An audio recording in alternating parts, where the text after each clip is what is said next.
Well, good morning again. This time I don't have to feel too bad about interrupting. All the conversation had a little extra time to catch up and have some conversations with everybody this morning. So it's a good chance for fellowship. But we are going to finish up. Took the pause last week, but we are almost done with our study of Daniel. So we have one more chapter to go. We'll be looking at chapter 12 here. So I want to do a kind of a review, since we are hitting the last chapter, of kind of where we've been with this and where we fall into at this point. So kind of a little quick review of Daniel. Daniel, the first chapter, was where we start to really kind of see where I would say, the kind of the themes of this. There's more than just these one sentences out of what happens in each one, but the theme of Daniel chapter 1, I see it as Daniel staying devoted to God throughout his captivity. So that's probably one of the biggest ones. I don't know if this microphone's the one that's on, or if this one is. Can you still hear me if I walk over here? Okay, 'cause I'm a mover. Fidgety is probably the best way to say it. But with Daniel staying devoted to God through that captivity, he really showed how he was able to take a bad situation and really not blame God for it. Ultimately, why were they in captivity? We've got plenty of time. This is a shorter chapter to go through this morning. What was the reason why they were in captivity? Like, if you go back, what was ultimately the reason behind it? Idol worship? Disobedient? Yeah. I mean, that's essentially what, this was a tool God used to teach them to stay faithful to him. And it was a good training that they really were able to get the nation back on track. Of course, he wanted to get them back. And as a part of that, he's going to use Daniel as his instrument to do that. And so Daniel, not only, he finds favor. This is where we start to see not only him staying devoted to God, but also while devoted to God, he actually gained favor of Nebuchadnezzar. Nebuchadnezzar has a dream of a statue. And because Daniel had gained favor, he finds himself in a position of high training, that he is now in kind of that group of the elite, the diviners and the enchanters and all the other people who would have fallen into this group, but of the wise men. And so that's where Daniel falls into. And then they have this extremely big ask of them: interpret my dream without me telling you what the dream was about. That was Daniel 2. And in Daniel 2, almost all of them end up being saved, at least at whatever point they finally made that decision, because Daniel sought God's help. And so God is once again elevating Daniel into a little higher position. But also that was the dream about the 4 major kingdoms that were in play in that area. At the time it was the Babylonian. The next up was going to be the Medo-Persian. After that was going to come the Greeks and then the Romans. And so he has this dream of these 4 statues. And during that window of time, before we move on, in Daniel chapter 2, that's where we're given the information that that's when the church will start, during the Roman Empire. And so we're given that God is going to start a kingdom, that rock that is cut out, but not by human hands, which will grow into a mountain that covers the whole earth. And then again, that talk about how his kingdom is eternal and how it will get its start, all happening within the Roman Empire.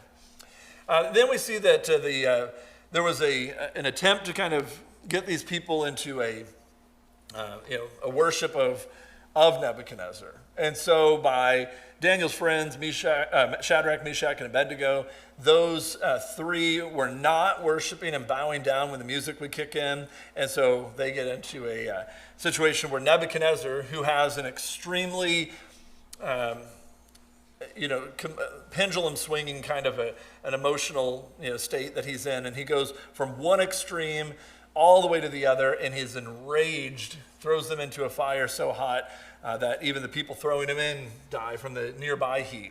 But instead, God sends a protection angel over them, and they're able to be saved without even a singeing of them through that. And Nebuchadnezzar swings wildly the other way and starts to praise God for it. Not to the sense where he was converted, but at least praising God for it. And then Nebuchadnezzar dreams of a tree. This huge tree that everybody underneath the earth basically is receiving the benefit of that. How Nebuchadnezzar was then having Daniel interpret that for him, and the interpretation sent by God was that Nebuchadnezzar is this enormous tree, essentially the most powerful man in the world at the time, but that he was going to lose all of his power, live like an animal wildly for 7 years in a, walking around looking like he's got feathers growing on him and claws. I mean, just everything about it, down on all fours, eating the grass like oxen. And so we see that happen with him. And then his sanity is restored to him. So, I mean, he went insane, and then his sanity was restored. And all of his power was restored to him as well. And the idea there was, take it down a few notches, Nebuchadnezzar. You're getting a little too haughty. And God humbles him during that. And he writes an open letter to the world telling them about how great God is. I don't know how much impact ultimately that had. We're not told. We're not told how widespread that letter would have been read, whether it was just saved in these writings for us to get encouragement out of or what. But even in Nebuchadnezzar's words, a man who had no religious background of Judaism or following of God, was able to write a very powerful letter about the greatness of God to a large number of people. Maybe softened the soil here and there. We don't know what the impact of that was, but that was in Daniel 4. Of course, a couple generations later, Belshazzar is in control. Belshazzar is in very much a way of trying to snub the Jews and most importantly snub the God of Israel by using his items that were taken into, as a part of captivity. All of the items from the temple were brought but put into storage. It wasn't that they were stolen away. They were essentially held for safekeeping. God had this brought into a treasury vault, and they're still there in their initial condition. They weren't melted down and turned into that enormous gold statue of Nebuchadnezzar. These are still in their rightful position, and there they are. Belshazzar takes them and tries to use them at a big feast for himself, and the hand shows up on the wall. Numbered, counted, divided. And there he is. His days are numbered. He's gone, and his kingdom is going to be divided. And that was the end of the Babylonian Empire. That night, Belshazzar dies, and the Medo-Persians come in and take over control. Under the control of the Medo-Persians, Daniel then, in chapter 6, is again, kind of through trickery, trying to take him down a few notches. He still prays to God. He gets thrown into a lion's den, despite the fact that Darius didn't want to do it. He did not want to do that. He agonized over having to do that because the oddity, which is going to work both for the benefit and in this case, had God not intervened, would have been for the negative. The oddity of the Medo-Persian Empire is that their rules, once written down, not even the king can change them. They are completely binding. So in other words, be really careful before you pass a law because there are no amendments. This is law. It is binding. No way to change it. So the law was there that he didn't bow down and worship an idol that was made. And so instead, he ends up having to be thrown into the lion's den. But God comes and saves him from that. And Darius is pleased with that, then turns around and throws all of his accusers in there as well. They didn't have as much fortune on that one. They didn't even hit the ground. That's the way the scripture tells us. Then we get into more of the prophecy part of Daniel. And we actually scoot back a few years in time on the timeline of this. In Daniel chapter 7, he dreams of 4 beasts. And again, the interpretation, very similar to what was dreamt by Nebuchadnezzar, was also dreamt of that the Babylonian, the Medo-Persian, the Greeks, and then the Romans, of these 4 different beasts. And they had different characteristics and everything, Jim, that we looked at in chapter 7. Chapter 8 was where he dreams more specifically of these 2, which is going to be the focus of a lot of the upcoming prophecies, which had to do with how the Medo-Persian Empire would give way to the Greek Empire. And we start to see an understanding of Alexander the Great and how his kingdom will then be divided amongst his 4 generals. That comes out of that in Daniel chapter 8. Daniel chapter 9 is where we get into a longer form prophecy that we call the 77s. The 77s were 70 weeks or 77s. It depends on the version that you use in Scripture, but it was these periods of time, whether the week was 7 years or whether it was about 7 years, which seems to be the most reasonable, that it was these periods of time in which, most importantly, we see that after 7 weeks, they're back in their homeland, they're back in Jerusalem, and then that lasts for about 62 weeks. Again, whatever the weeks actually define as. That gets us all the way up to the time of Christ, and then there's going to be this period of time, about halfway through, 3.5 time, times, and half a time, the way it's worded, 3.5 years in, of that period of time, you're going to have a time where Christ is cut off and he establishes his kingdom, which was right during that Roman Empire time. So all the timing keeps lining out and just kind of lining up there. We get into Daniel chapter 10, which was essentially no prophecy. It was all a preparation chapter. The prophecy coming into Daniel 11 was so big and so thorough and so probably mind-blowing for Daniel that the fact that he is there in the presence of an angel who's delivering this was all of this, pick yourself up off the ground, kind of gain your strength again, be ready because I've got more words. Like the fear of me being in your presence is not as much as what I'm about to tell you. And that sets up Daniel chapter 11, which was a very detailed prophecy. Up until about verse 36 or 7, we have exact lineup, exact, interpretation historically of all of that. And then we're not exactly sure who the second part of that chapter or the tail end of that chapter is in reference to, if it's kind of the end of Antiochus for Epiphanes, or if it's more talking about some of the Roman Empire and the emperors. Not exactly certain, but it's in that window of time. And so how all of this would play itself out with such amazing accuracy. So for the people who try to undo the prophecies of Daniel, you're basically still having some prophecy up into the Roman Empire, and there are extremely detailed historians behind them, which would not have been the case to have been able to do that, and really good book distributors, because they got that thing spread all around the entirety of Israel in the shortest time period, accepted as absolute truth, all in a very short window of time. That would be amazing, but it's not true because it was written a lot earlier than that, because these prophecies are prophecy. All of it, which is amazing because not just that tail end of it, which would still be amazing, but all of it is. God sees into that future so highly detailed. So let's get into Daniel chapter 12. Verse 1, we're going to have Josh read for us. So Josh, if you're ready, go ahead and read verse 1 for us.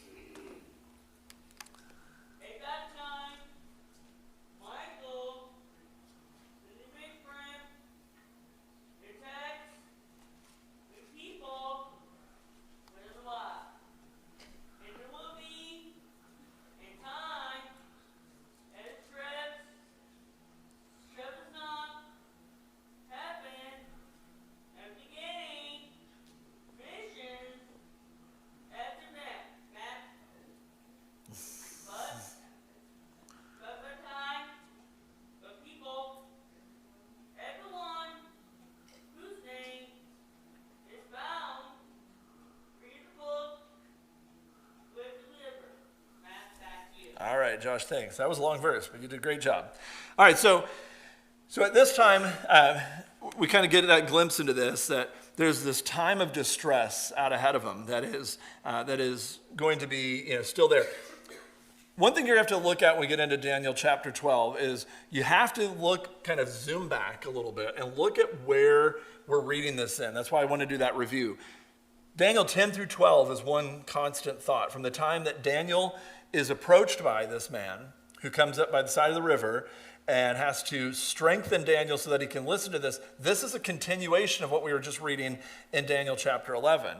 And so he says in verse 2, multitudes who sleep in the dust of the earth will awake, some to everlasting life, others to shame and everlasting contempt. Those who are wise will shine like the brightness of the heavens, and those who led many to righteousness like the stars forever and ever. But you, Daniel, roll up and seal the words of the scroll until the time of the end. Many will go here and there to increase knowledge. All right, so at the end of all of that, talking about the way things would play out, he says, he kind of as by the way, at the end, and he kind of jumps to the end times where he talks about how eventually all those who have died will be resurrected. I don't know how the Sadducees overlooked this part, but somehow they did. And so this would have been a teaching that there is, as we fully understand it, as Christ explains it better in the New Testament, we understand that there will be a second, resurrection for those who are in Christ to be raised up from the dust of the earth, and all of us will be brought in. Now, this included salvation for the Jews too, because again, he's talking about that. And so Let's look at this as we continue on, because then we need to put this back into maybe a little bit more perspective here. So then I, Daniel, looked, and there before me stood two others, one on the bank of the river and one on the opposite bank. One of them said to the man clothed in linen, who was above the waters of the river, "How long will it be before these astonishing things are fulfilled?" What is he actually asking the question about? The end times? That's not really what was astonishing. What was astonishing was chapter 11. So chapter 11 is, he just said all those things about Laodicea and Berenice and their little love triangle of hate and all this kind of stuff, and Antiochus Epiphanes and all of these astonishing things. How long will it take before these astonishing things are fulfilled?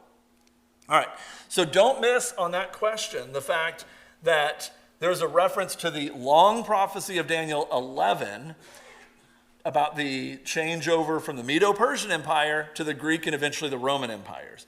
That's the astonishing thing that he's referencing there, because they've just listened to 60-some verses at the, in our reading, 50, 60 verses of prophecy. And then at the end of it, to think that all he's asking is, so when is the end of the world? That's not what he's asking. He's talking about, when is all of this that you told me about? When is all this? It basically just says, and there will still be a day at the end when the world ends, and that those who have died will be raised into, and gathered up to everlasting life, and others to everlasting shame. And he adds that kind of almost as a parenthetical statement at the end. That is not what was in reference there. So when he's asking this question, he's asking, when was this going to take place? The man clothed in linen, who was above the waters of the river, lifted his right hand and his left hand toward heaven. And I heard him swear by him who lives forever, saying, it will be for a time, times, and half a time. Then the power of the holy people, or when the power of the holy people is finally broken, all these things will be completed. And so he's making reference back to time, times, and half a time, which is, again, when all of these astonishing things happen, at the end of that, when it's all completed, you find yourself in the middle of that last week, going back to the 77s prophecy. So, yeah, is it hard to put the exact date in there? Wouldn't it have been so much easier if you would have just said, well, eventually we'll get to AD 70 and Jerusalem will fall and all that. Yeah, that would be simple, but that's not what that was not the intent behind this revelation. One of the things that you have to understand is, while God may see into the future in that sense of he's eternal, he exists into the future, it's hard for us to wrap our mind around that side of it. He also knows, and Christ, I think, demonstrates this a lot in his life, knowing the future and telling people specifically the future are two very different things. Because telling somebody, if you knew the day you were going to die, is that really comforting? Not really. I mean, I think the ignorance is bliss part comes in a lot of it. I think telling too much information could have been detrimental.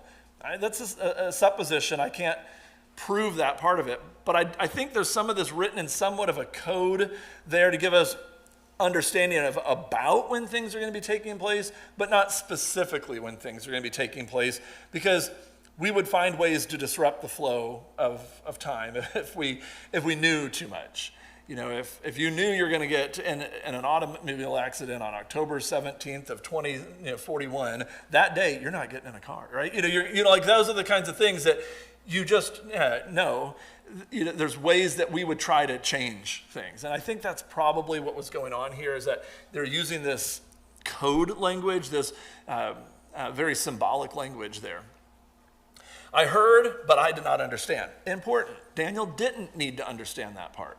He answered their questions for those who were delivering those messages so that they knew what reference he made, but Daniel didn't quite get it. It didn't make sense, and that was kind of important, because for Daniel to not get it, so he asked, "My Lord, what will the outcome of all this be?" He replied, "Go your way, Daniel, because the words are rolled up and sealed until the time of the end." Like this, we can't change these things. These things are done. We're not going to know the time until after they happen. Many will be purified, made spotless and refined, but the wicked will continue to be wicked. None of the wicked will understand, but those who are wise will understand.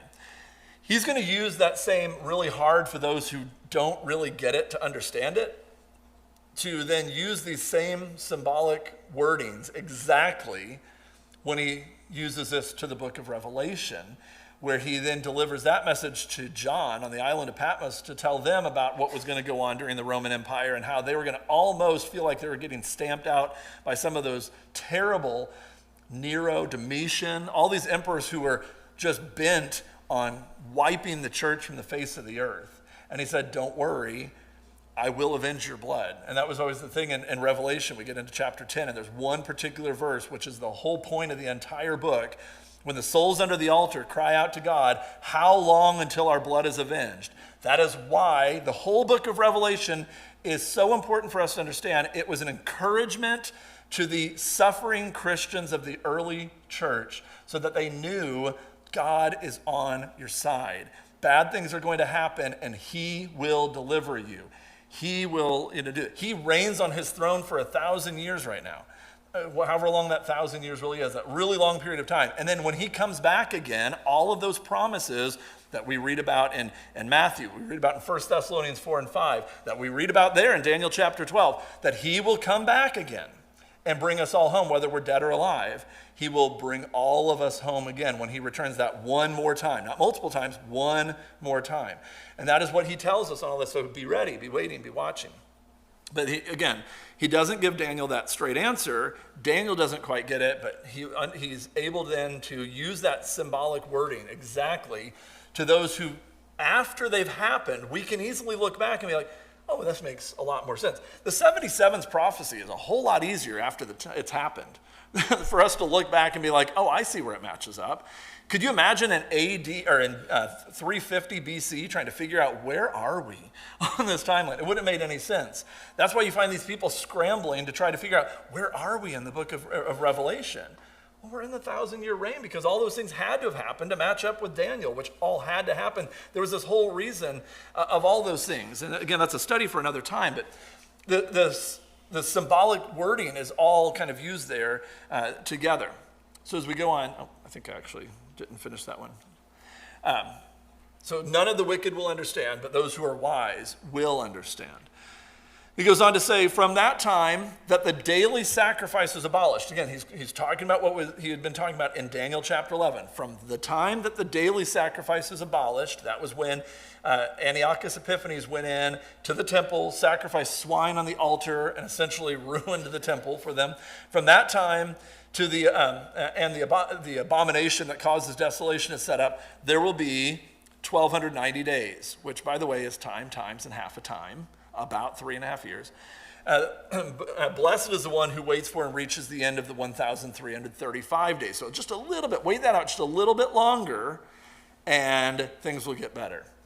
And so blessed is the one who waits for the end and reaches the end of that, because then God is able to change things up within his church, and he's able to bless us. As for you, because this isn't going to pertain to you, Daniel, as for you, go your way till the end, you will rest. In other words, Daniel, you'll die before these things happen. These things are after the end of your life, is what he was being told.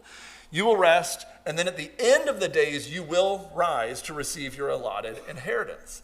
So for a lot of us, we fall into that category that we're looking back, for a lot of the readers of this over the years, we look back at these things historically. For Daniel, he's looking into his future that he'll never see here because he's going to die before that happens. But he tells him, regardless of where you fit on that timeline, whether you're one of those that before Christ ever came, but you're faithful to God and died, or whether you're those who live after Christ, and blessed are those who reach that time period and that get to live on the other side of the cross. Blessed because it's a better life on this side of the cross. All of us have the same potential outcome there, is what he's saying. So that 1,290 days, again, that's the time, times, and half a time, referencing back to the 77's vision. And then reaching the end of it is that it's that effort and the end of the overthrow of Jerusalem, where things after that point settle down. And from that point where that was set up, that last 3.5 years of that last thing, just wait it out, and things get a lot better for the church after AD 70. A lot better for the Christians, which was also the point of spreading around the book of Revelation to say it's going to get better. Like what you're experiencing right now, these martyrings, these complete torching of Christians, burning them alive, it will stop. It will get better. And he will avenge the blood of those. And that Roman Empire that got so haughty and so against, they were taken down over what they did to the church. And so God took care of them. So essentially, there were really two thoughts that were going on here. Every now and then he references the end times and that hope that we have out ahead, but he also keeps talking about the destruction of Jerusalem, which is what the 77th prophecy, what all of the prophecy of Daniel 11 led up to. But then he does give a little glimpse ahead into the end times as well. But this is not all talking about events into the future. A lot of these things, as we see, were events that had passed, and then his thought process jumps ahead pretty clearly, I think, at the beginning of Daniel chapter 12. It jumps ahead in time and talks about how the world ends. Like, those things could sound like the end of the world, but they're not. The end of the world will still come. And so he kind of throws that out there. And so he clarifies that throughout chapter 12. For Daniel, he's going to die, obviously, before these things happen. He's not going to see them, but he will rise to receive his inheritance. And so it reminds like what we see in Hebrews chapter 12, where we see, Hebrews chapter 11 is all these heroes of faith. But Hebrews chapter 12, verse 1 says basically that we complete all of their journeys. That we, by being faithful, make everything that they in the Old Testament worked for completed. And for a purpose that God had, the church fulfills that. And so those who lived before Christ were also able to enter heaven. You can't be a Jew after Christ comes, right? Because to be a Jew now would essentially say, I don't care about God's Son. Well, you can't deny God's Son and follow God. It's a really big sticking point there that we need to understand. You cannot be a follower of God but say, but I don't like your Son enough to have any part of him. Right? Prior to God's Son ever coming, there was no issue there. Just follow God with the prescribed law. That was the only way you could. And so they have salvation through that. It was more difficult because it was really hard for them to follow, and they struggled with it. It's a lot easier with the help that we have through the Holy Spirit indwelling in us, the example given to us by Christ. So it's a much easier way in, but we have the same, I think we have the same path when you look at it. And so the words given to Daniel are that encouragement that all those people who are faithful prior to Christ are also able to be with us in heaven. And all of us after Christ came that can now live in him have that same potential. Anybody have any thoughts as we wrap that book up? Any questions, thoughts? As long as the questions aren't out of chapter 11. No, I'm kidding. No final questions on that? All right. So everybody is now a complete, thorough. Daniel's an interesting one, I think. Get into some of those. I think one final word of encouragement on this one is there's going to be every now and then a few of the verses in Daniel that, just like honestly reading the book of Revelation, every now and then you're going to find a verse that kind of sits a little weird. And you look at it like, well, maybe. But don't let the tendency for a lot of people to try to make everything about like American political situations and stuff like that wrapped into the Bible, in the sense of like, I think I've said this, I've seen people who try to very accurately interpret. I was at the Washington Monument. It was in front of the Washington Monument in Washington, D.C. years ago, and I remember this guy wearing this placarded kind of sign around the neck talking about how Bill Clinton was the 10th horn, referencing that. It started with, he had like this whole like timeline written out and everything. He was certain that he was standing out there day after day thinking he'd cracked the code on the book of Revelation, and that he had found that Bill Clinton was, during his reign, so to speak, was going to bring about the second coming of Christ and the end of the world. And he had it completely convinced in his mind. Well, that was in 1994. And here we are. So, you look at it like we got to be careful to try to always put ourselves, and this goes back to like we talked about, and for those who are in second service, I'll mention it again, this me, I mentality that creeps in there. Some of these things were about other groups of people at other times. And some of these things just aren't about our modern society right now in the events that are being talked about. But the application, once we figure out where we fit in, is really strong and powerful for us even today. So hopefully when you see that, you can read these books with the encouragement that it was intended to bring, that God's got his people under control, that he is going to work for their best. And that was Daniel. Daniel then was then referenced then over into Revelation, says, and he's got his church, and he's got them taken care of. And all of it's going to come to an end at some point where he's going to bring us all home. And that was kind of the whole point, I think, to both of those books. So, all right, I've second belled it, so I got to end now.